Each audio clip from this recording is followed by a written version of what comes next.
Coordinate people. How is everyone? Well, I say everyone. I'm the only one here, but oh well. I carry on.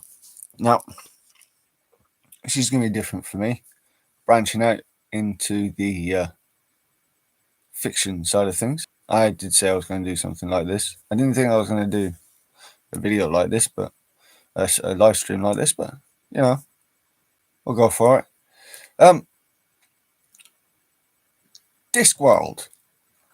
Now, I've got to admit, my favourite area of Discworld is, well, it's got to be the Night's Watch area, Vimes and Carrot and Angway. And yes, I'm going to call her Angway because pretty damn sure that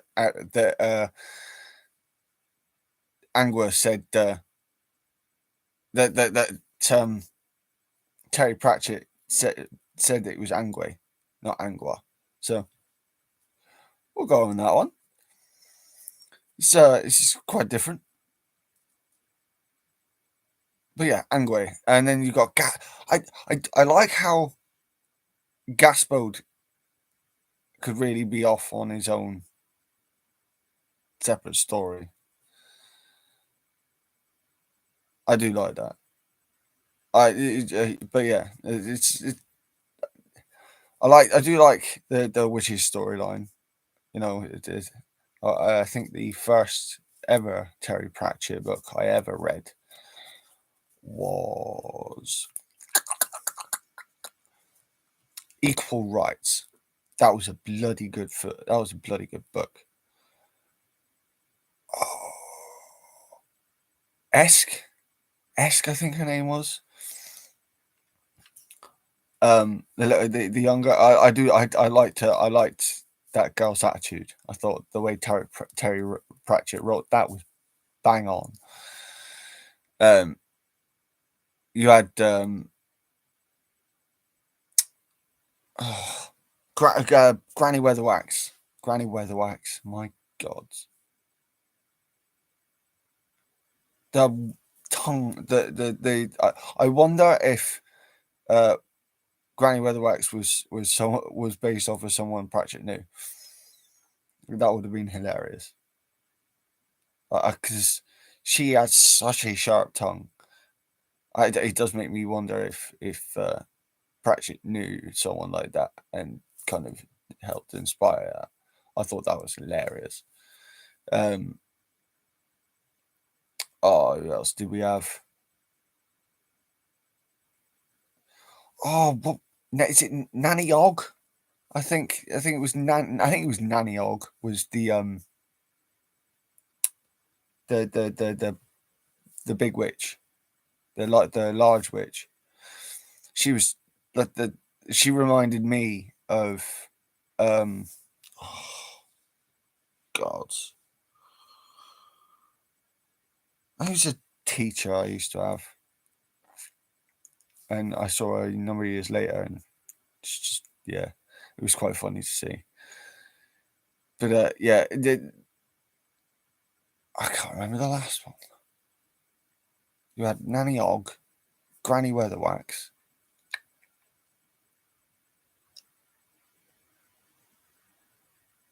Oh, it was the young one, wasn't it? Margaret. It always tripped me out with seeing that was No, there's only one R in there. What? Margaret. I mean, originally I was calling her Margaret. Reread it. No. So Margaret. I thought the Margaret's storyline I thought could have been taken further. I actually do. I also think that Granny Weatherwax could have been an interesting, but then she didn't really like leaving Lanka, so I can see why not. But still, it would have been funny to see more interaction between her and people like Carrot and Angway. Especially, I like Nobby. Did we ever get interact? I wonder.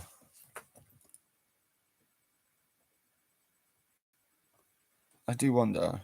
if I won't do it on here. I do wonder if if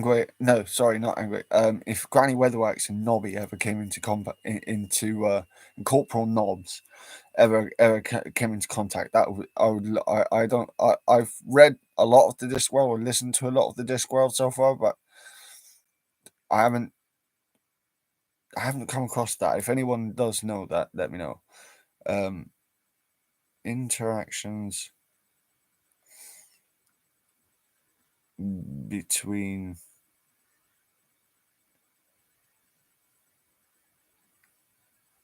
Granny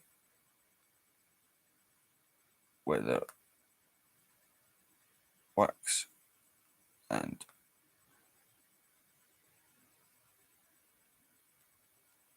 Cor-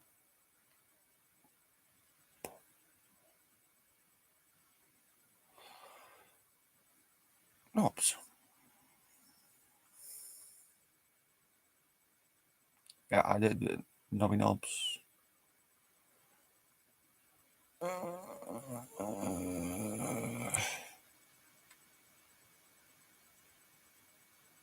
No, it doesn't look like it. Oh, that would have been hilarious if Granny Weatherwax had been in contact, had some weird contact with Knobs, even with Colon. But Knobs would have been hilarious because she's like wondering whether or not with they're wondering whether or not his human aspect of Nobby. I always whenever I listen to him or read the books now, like Nobby is hilarious. What was it?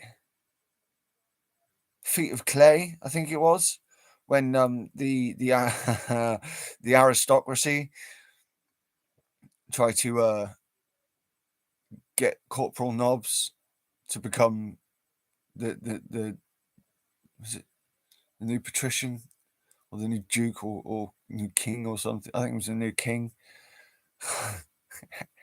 And he fucking bolts out the window. Fucking hilarious. I do love Knobs. And you got Captain Vimes. Oh my god. Oh, sorry. He's got 3 names, isn't he? So you got throughout the book he's got several names. But if we go by, the last book, you got Commander Sir Samuel Vimes, Duke of Ankh-Morpork, and was it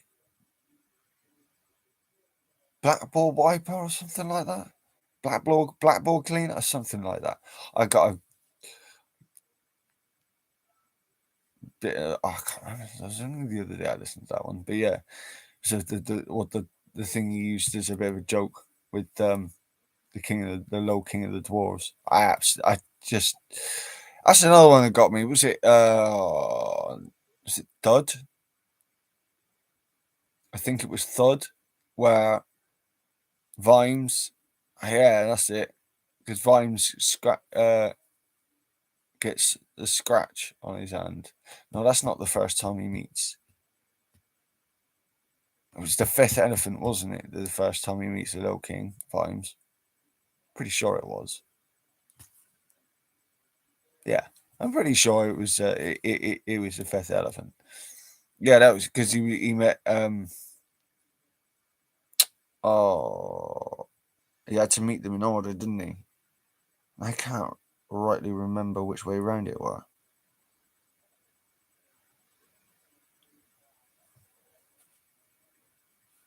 Was it the dwarves first? I think. Then Lady Margalotta. Then the werewolves? Or was I can't remember which way around it was. But yeah, it was Blackboard Monitor. I knew it would come back to me. Blackboard Monitor vibes. I always made me giggle. Who else do you have? Oh,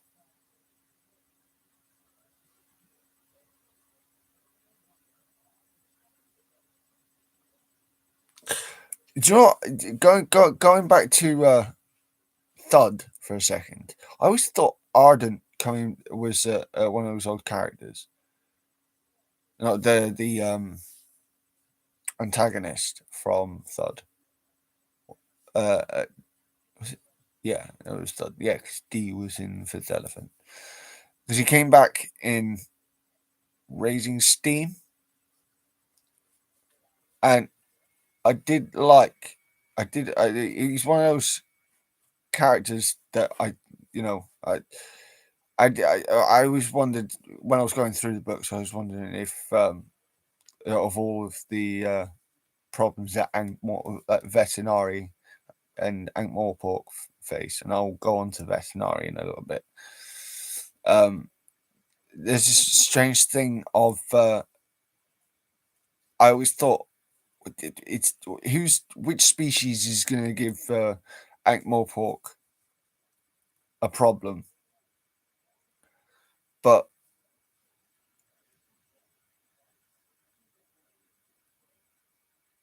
because when I looked at the evolution of the growing population of the dwarves, you get to Fifth Elephant or Thud, where you find out that the largest dwarf population is actually Ankh-Morpork. The largest dwarf city is Ankh-Morpork. I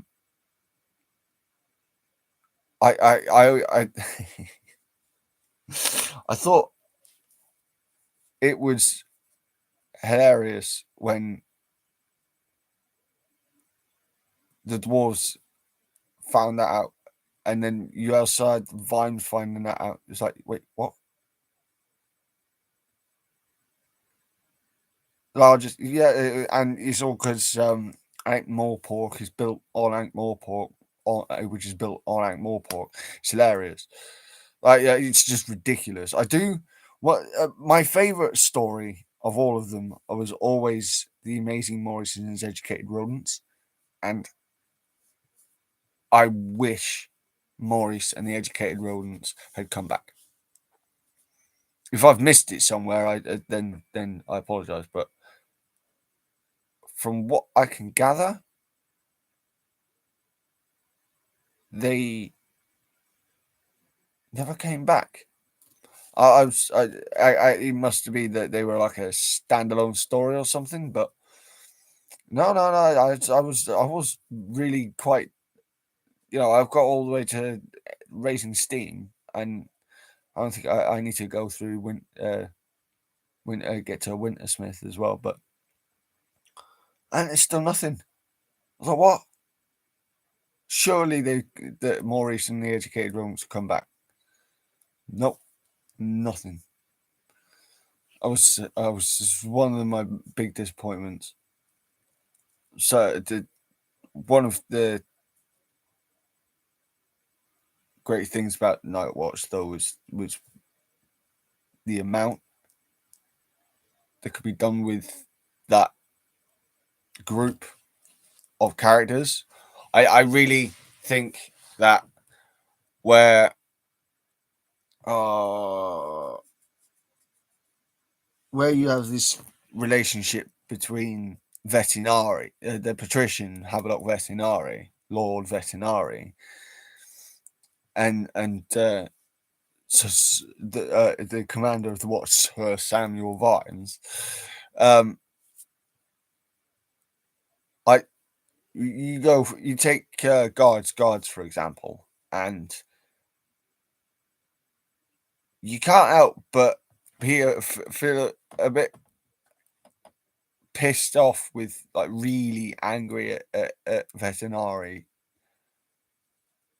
It's the same with Men at Arms, the next Night's Watch book, where Vimes actually tries to do something, and Vetinari frustrates him to the point where it explodes and things really do get sorted. It just it would be nice if there was someone doing that on a larger scale. There's a part of me that thinks if there was a veterinary, we'd we wouldn't be in as bad a place. But then that's totalitarianism, sort of. It's very strange form of dictatorship. It's a, but yeah. So we'll move on to him. Actually, Havelock Veterinari. I'd always thought that Veterinari was very complex as as a political leader. You think about it. I thought, what was it? I think it was the book Night's Watch, where they go back, where Vimes goes back in time, basically to when he started, and he's like he takes the place of his his commanding officer at the starting right, so John Keel, and I thought that when you look at when you, if you, I like the world building that Terry Pratchett, the extra world building that Terry Pratchett did for that book. Yeah, for me anyway, it helped give me a bigger idea of Ankh-Morpork in the sense of its cultural and social history. I know it's fiction, but I'd always thought this is what I was one of my other videos talking. I asked a question about is there a speculative evolution project for that you see for biology and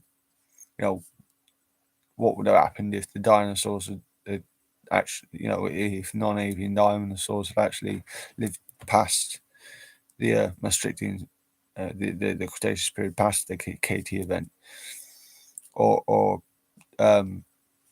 speculation of biology on alien worlds.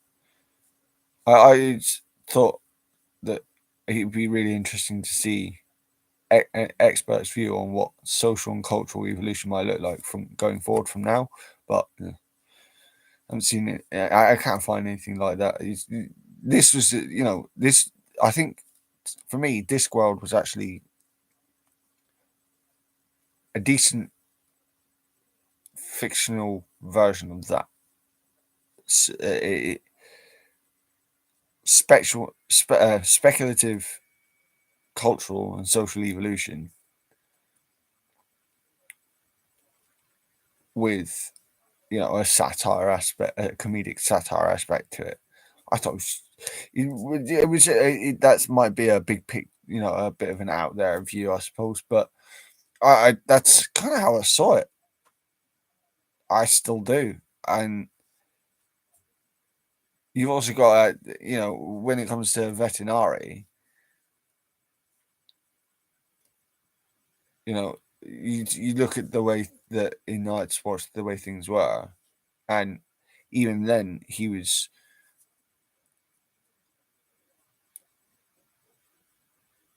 the lessons he took and the way he did the lessons was so different to the way everyone else did it that everyone else looked at him like he was completely mad. But that was a man thinking.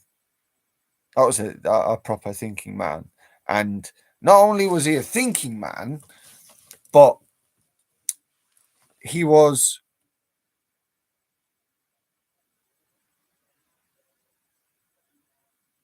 He was a politician that actually thought about the way things actually worked in the city and how they could work better, how the city could be kept safe.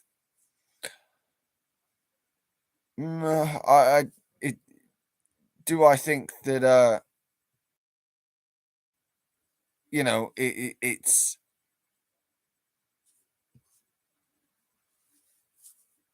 ideal? No, but it's an interesting way to think about it. I always thought. Sorry, I thought one of my girls was trying to go on me. Yeah. Okay, I thought I had one of them. But yeah, I absolutely love Veterinary though. The way he deals with idiots. If you're gonna idealize anything from Veterinary, it's the way he deals with idiots. It's just fucking perfect. It's absolutely perfect. For me, it was just obviously reading it was it's a bit difficult, but when you listen to the books, you can be rolling on the floor. Well, for me, rolling on my bed, absolutely wetting yourself, just because it oh, who was it? That was it. Downey. Oh, Night Watch. The book Night Watch was very instructive, not just on Vimes' past, but on a number of the characters' past. I'm going to go into it right this second, but yeah, it's like CMLT. It cut me on to Dibla and such.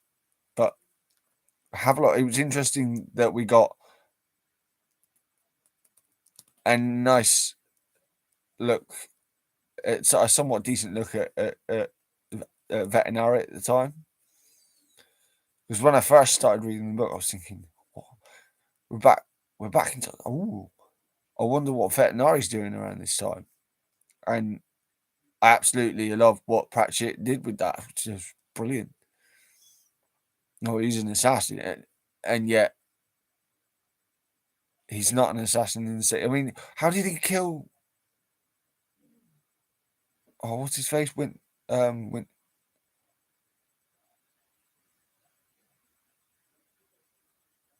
Oh,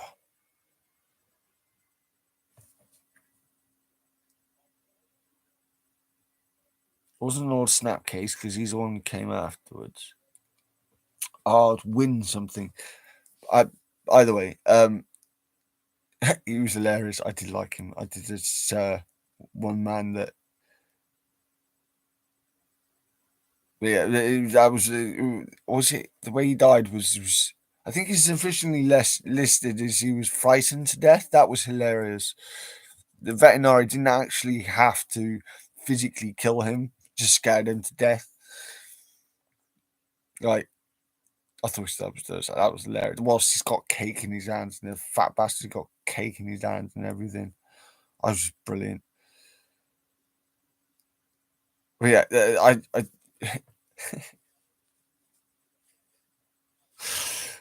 I when you look at have a look, you know, when you look at Veterinary later on though, when we first see him in the Color of Magic,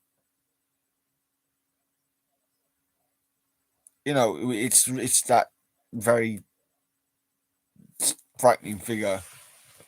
Someone you do not F with. You just don't. You just don't F with. Throughout all of the books, I'm sorry, but Veterinary is someone that is shown. You just don't mess with him. Don't. Just don't. Veterinary will destroy you, and it will be funny for him, especially if you're a stupid man, a stupid arrogant person. And I do like one of the best things about Veterinary is how he takes criminals and scoundrels and turns them effectively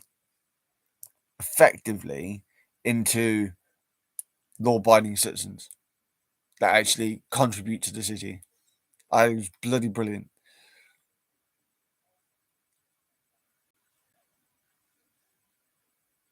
the sleight of hand. To bring back to the politics of it, but most of my channel is to do with politics. But the way he dealt with the political crisis in Jingo, I wish that kind of genius was at play right now. Yeah, doesn't look like it. That genius is going to be around anytime soon. But we can only hope, eh? Now, there's probably loads I'm missing here about Vecinari, but this isn't a video about Vecinari or a stream about Vecinari. It's just about other characters, so we'll move on a bit. We'll go back to Nobby, actually. Corporal Nobbs. And his relationship with his partner, Sergeant Colon. Now, personally, I don't think I've ever come across anyone literally like Sergeant Colon. And I don't think I've ever come across literally like the same as Corporal Nobbs. But it's almost familiar. When you listen to the chat between them, it's almost familiar idiocy between them. I don't know. I must have heard conversations like the ones they have. Similarly, not obviously on policing matters, and from a younger age context, when I was wandering around school, or I don't know, when I've been wandering around town or such, it just, there's something familiar about Corporal Nobbs and Sergeant Colon, and I don't know what it is, because it's so strange, and especially Corporal Nobbs. It was Jingo is a perfect example of that one. Let alone the way Nobby looks.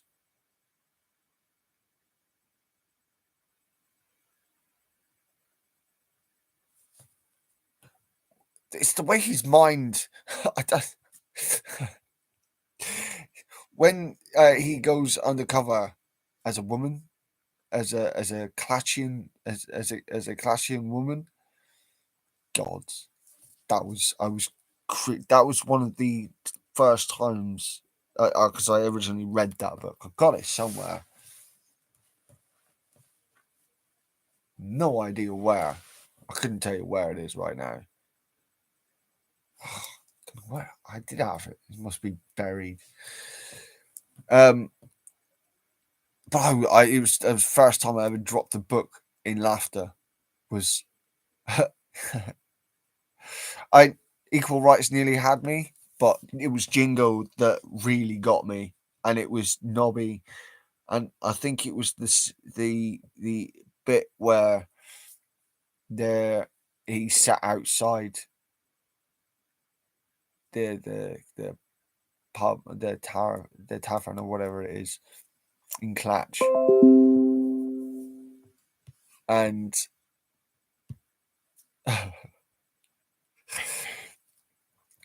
he he does this strange thing of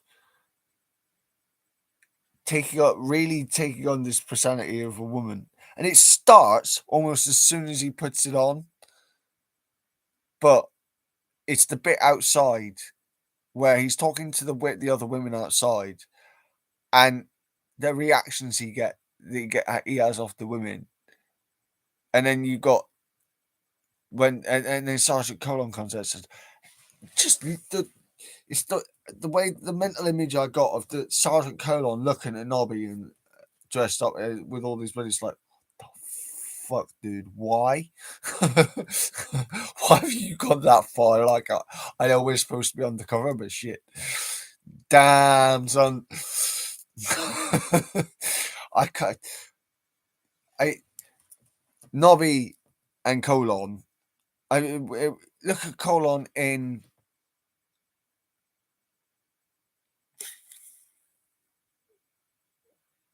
Feet of Clay, and that whole thing where he thinks he wants to become a farmer, or his wife wants to become a farmer. Mrs. Colin wants to become a farmer or some shit. Fuck's sake. Oh my God. He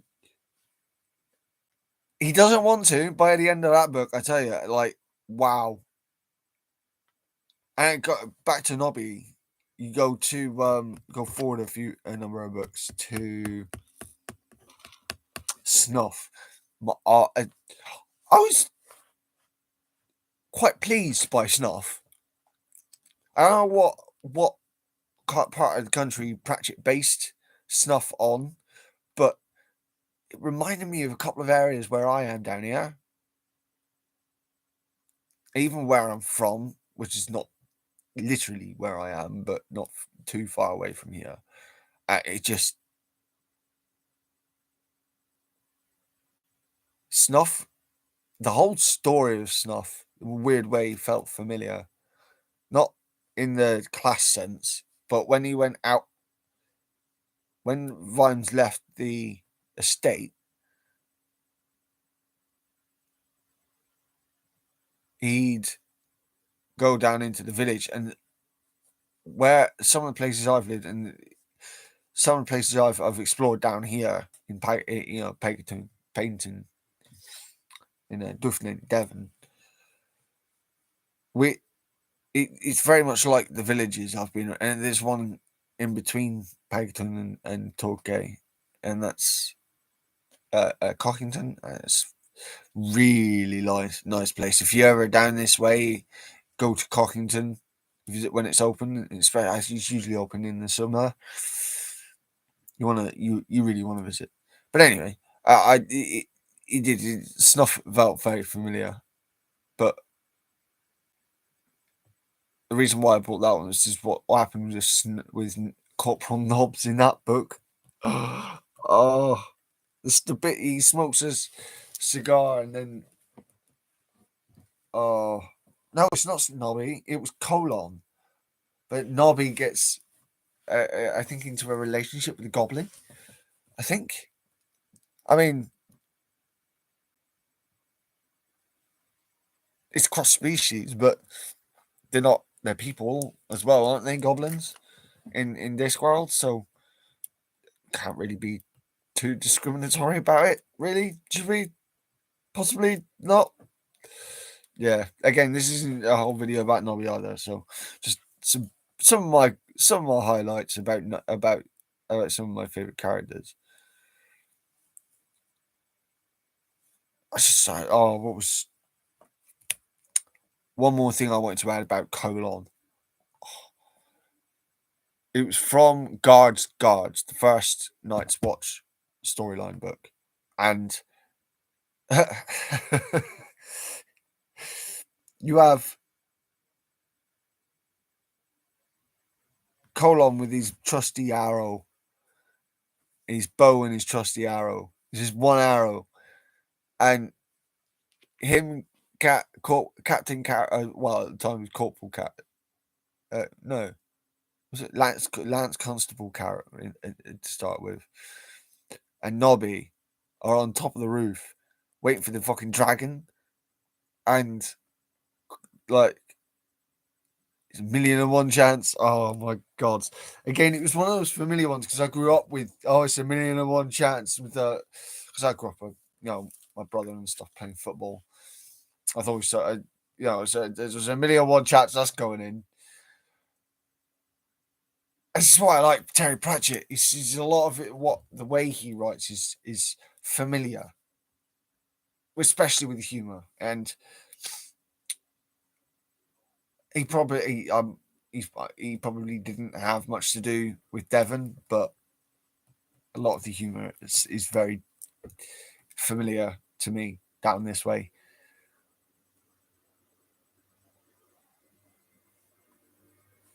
We'll move on to Vimes. Should we move on to Vimes? No, won't go to Vimes yet. Back to Vimes because I've got a couple more good bits from Vimes, but we'll go on to we'll go on to the first one I mentioned that I made more notice of, and that was Angway. Is it Captain at this point? Captain Angway, the werewolf, the really attractive werewolf.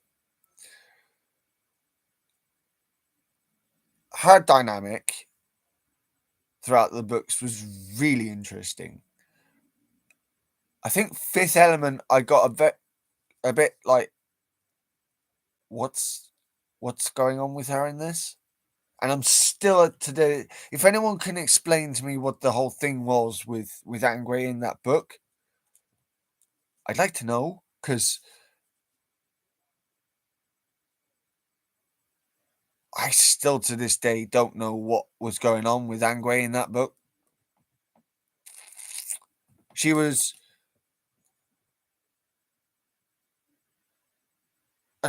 just really conflicted all the way through, and then you had Carrot chasing her with Gaspo. It was really strange, but I liked one of the more amusing things I liked from Angway was her reaction to it was the little to and fro she had through the book Thud with Sally the vampire. Sally von von Humperdinck, and oh my god, she was hilarious. Like I like Terry Pratchett, the way how descriptive Terry got with experiences of someone who's a werewolf when they're in their human form, so to speak.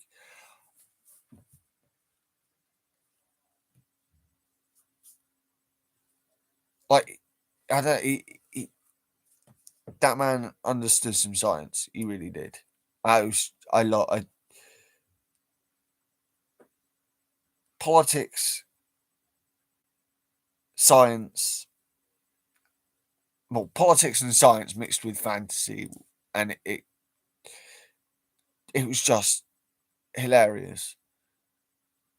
So when you get a vampire, when you try to think of all the films and books where you've got vampires and werewolves, and it's a sort of versus thing between them, I thought it was that Pratchett's interpretation of that rivalry and turning it into a political thing, as well as a biological, social, and cultural thing, was hilarious. It was just fucking hilarious. And so poor Cheery Littlebottom. I've got to feel sorry for Cheery, really. I mean, I'll go into her in a little bit, but like, she thought she was doing the right thing by sending Sally around the back to, avoid all the press and stuff. But the person she sends to meet her is Angway, and Angway has, you know, Cheery must know about. I'll I'll reiterate. I'll paraphrase Vimes here, or quote Vimes here. She must have known about the werewolf vampire thing being from Oberwald. Like, seriously? Come on, Cheery. Really? That's a bit dense. Like, I know dwarves have the dwarves of the Discworld have little sense of humor, but Cheery is a little bit dense. For it's just a little bit dense. I love Cheery, but anyway, we're not talking about Cheery, right? We're talking about Angway. But yeah, that's when they go down with Carrot into the mine to investigate the murder, and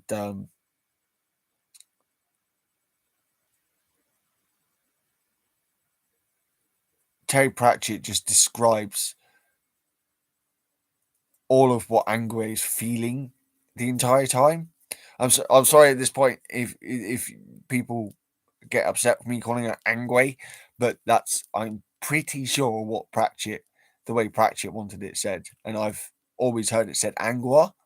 So I was so shocked to read that that's what he wanted, but so Yeah, I call it. My brain translates it as Angway from now, from that point.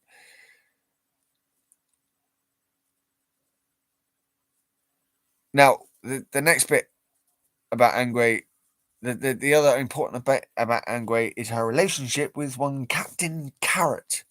Now, Carrot, we'll do a segue onto Carrot for a second because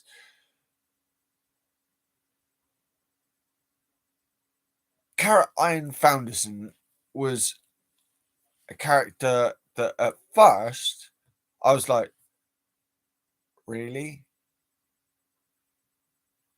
I don't like this. Couldn't really get into Carrot at first.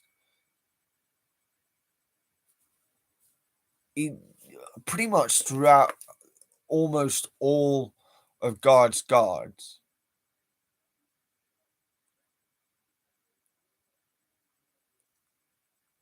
apart from a few bits, but he really like showed up. Like his character was really expanded upon for me in Men at Arms because you saw who you really saw who the king of Ankh-Morpork really should be. Who, like, if things had gone in a traditional story, he would be king. And I love Terry Pratchett's parody of that. But in a way, it's not even. It's not. You could call it in some ways. It legitimately is parody, I suppose. But you could also call it just a different,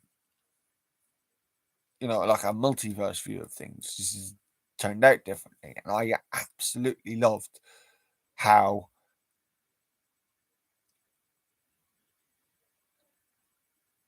instead of taking that up, and don't there's also the fact that the throne was only gold leaf at this point with the wood rotting underneath it.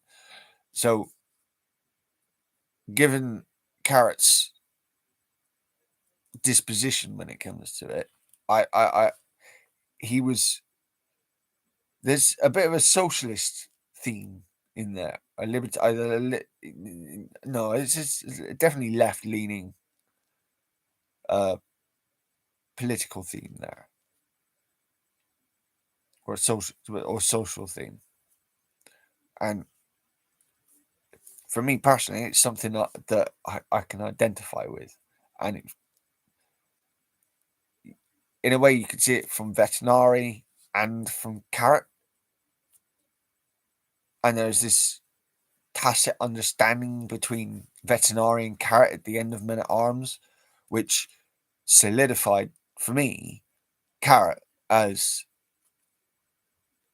a character I could really invest in. So, yeah.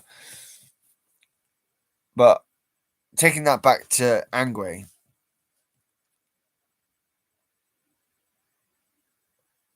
her relationship with Carrot, and again, it feeds into the confusion I felt throughout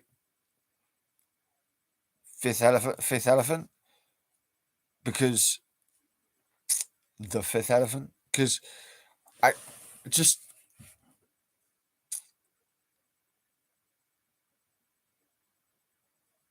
I liked I was really on board with the Vimes side of the book.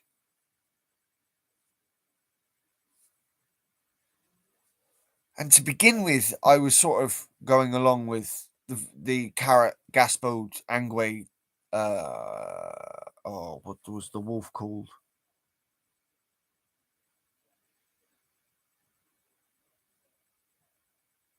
Nope, can't remember what the wolf was called. If anyone can let me know what the wolf was called, I'd be much appreciative. But I got to the end of it. I was like, so Angway's gonna Angway's gonna stay after all. Okay, I mean, you could see throughout the Night's Watch storyline where it concerns Angway and Carrot, their relationships always a bit where that's where their relationship's highlighted. Carrot never feels like it's under strain, not really,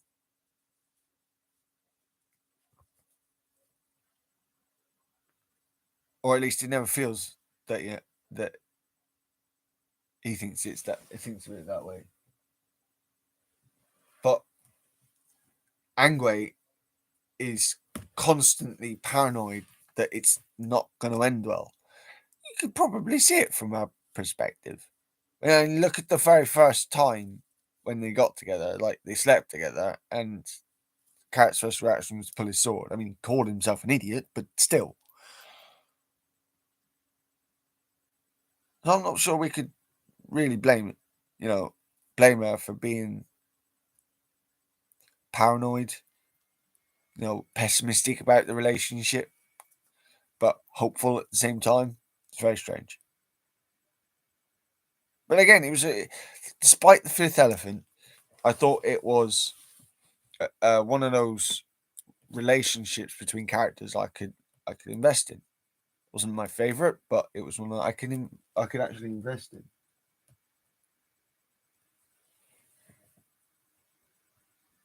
Now,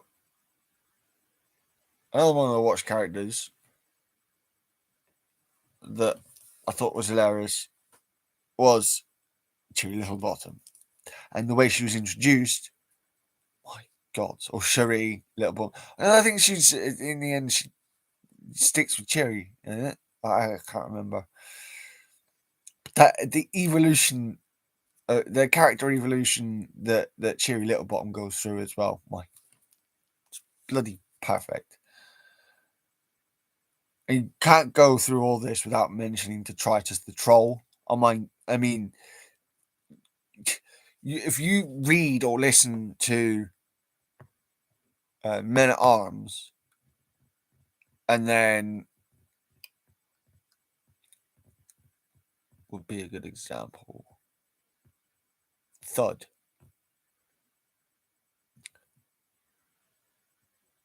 The character evolution between those two books for Detritus, I thought was brilliant. It was one of those ones where I wish it was expanded upon more. Don't get me wrong, but again, given how many characters that were sort of central in a way to the storylines, Terry Pratchett really paid attention to, you know, the characters that. It's not like he was. I don't think he was really ever careless with any of the characters. But like I said, the fifth elephant possibly.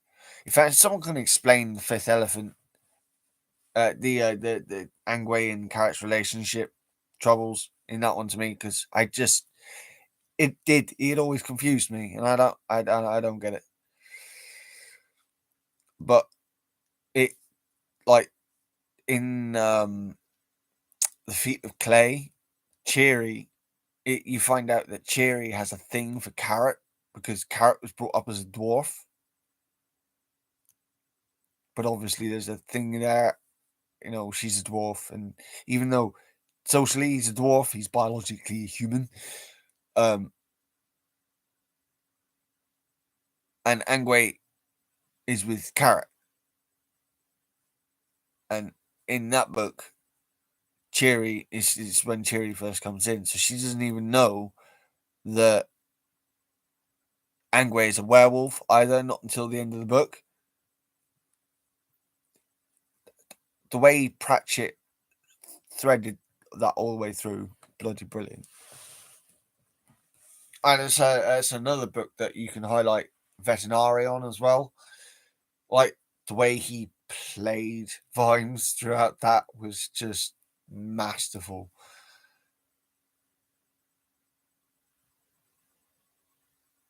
You can it's almost like Veterinary is almost never almost never out of control. And then when he is, it's like there isn't a lot that really makes him uncomfortable, apart from machinery and Leonard of Quirm, which is why Leonard of Quirm is nicely locked up in the tower and provisioned with whatever he wants. Because that man, even though he's as nice he's as nice as Bakewell Tart, my opinion, his ideas are always bloody dangerous. The gun, a gun, which the way it was described was sort of like either a musket or a long-necked rifle or something like that. Because it's yeah, and you had the what's it the that weird ass rocket launcher that he come up with in Jingo. God, I I wish a bit more had been done with Leonard Aquarium, but again, it's one of those where the Discworld was so good. I mean, coming off of um the Night's Watch storyline, we'll go. You've got look at the very first books. That was Rincewind. Wow, like by the time you get to Raising Steam and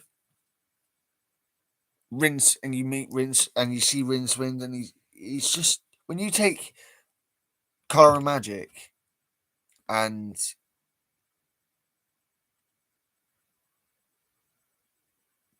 I'd say Sorcery would be another good example. Eric and then Sorcery. Or is it both? Is it Sorcery and then Eric?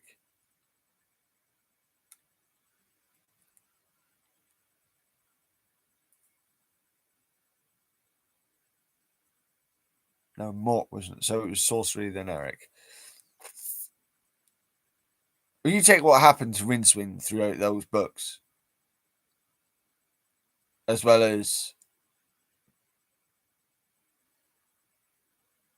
Last Continent and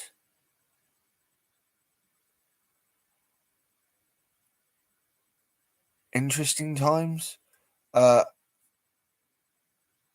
you get all the way to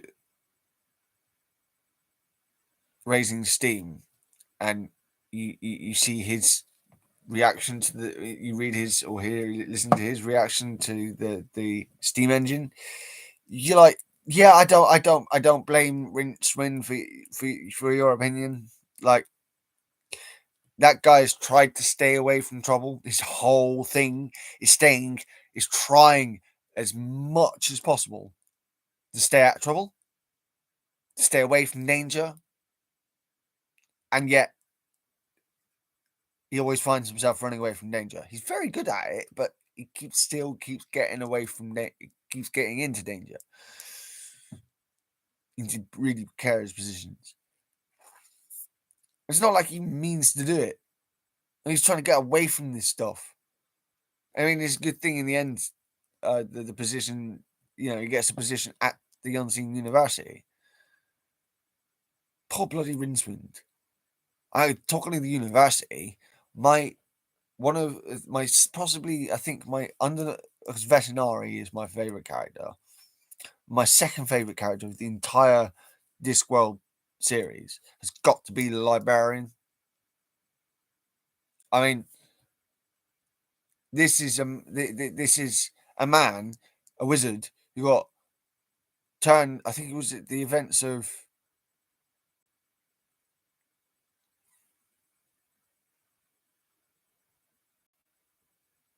No, I'm not going to get stupid on this. I think it was Sorcery. librarian Discworld.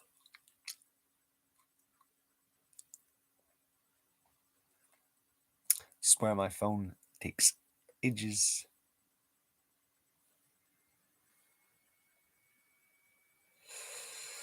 Right.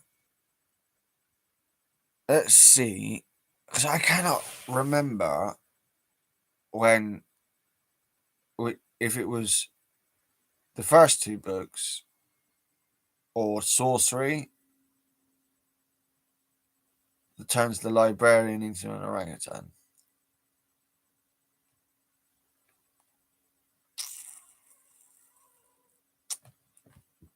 Yeah, okay, it was the very first book. Or the second book, The Light Fantastic. Yeah, that was it. Yeah, he gets turned to, because he hides. That was it. He hides in the library when the sorcerer comes. I remember that. Yeah. But like the librarian was one of those. That's an individual who, so long as you don't steal the books, and he's got plenty enough bananas, and the wizards aren't trying to destroy reality itself through the library, you don't give two flying fucks. You just gotta love the librarian. You just do. I mean, he even tries to make an effort in helping the Night's Watch on more than one occasion. So, you know, you don't just get Gaspode helping out with the watch. You also got the librarian, an orangutan, and the description, the descriptive writing around that damn orangutan is absolutely hilarious. If you don't agree, then, well, I mean, it's your own opinion, but where's your sense of humor? Well, again, I'm not going to go into all of. I'm not going to go into all of it, but this was just a little putting my dipping my toe into the fiction side of things. So obviously not had anyone viewing. I mean, it doesn't really surprise me. I'm not popular, but hopefully, if anyone watches this back, then you can help give me some ideas as what to go do going forwards. My name is Shadow Eater, one angry pagan, and whilst most of what I do is politics and paganism in modern culture, in modern society, this is one area I thought I wanted to branch out into, because I hadn't seen anyone do anything on Terry Pratchett or the Discworld in particular. I haven't really seen anyone do a couple of my other favorite authors either, like Christopher Paolini, the Inheritance Cycle, Aragon Eldest, Brissinger, and Inheritance, and Skullduggery Pleasant series, like the fucking hilarious books. I haven't seen, these big channels to do with Harry Potter. I suppose it's because they're films. As well, but I like the. I'd like to see more of this. I haven't seen anything to do with Terry Pratchett, Skullduggery Pleasant, not the Discworld, Skullduggery Pleasant. Artemis Fowl. I thought the Artemis Fowl books were hilarious. Even as an adult, I like the Artemis Fowl books. I think they're funny. I think there's some very good ideas. Owen Colfer uses that it utilizes for the writing of those books. Absolutely love it. Yeah, I have been this has been Siadawita, One Angry Pagan. And let me know, guys, if I should let me know what to do on this, and let me know if you agree with me that there should be more videos to do with Terry Pratchett and these kind of authors. I want to do more videos like this, but I'm not sure which way to go on it. Let me know. So, blessed Thursday and God nectar.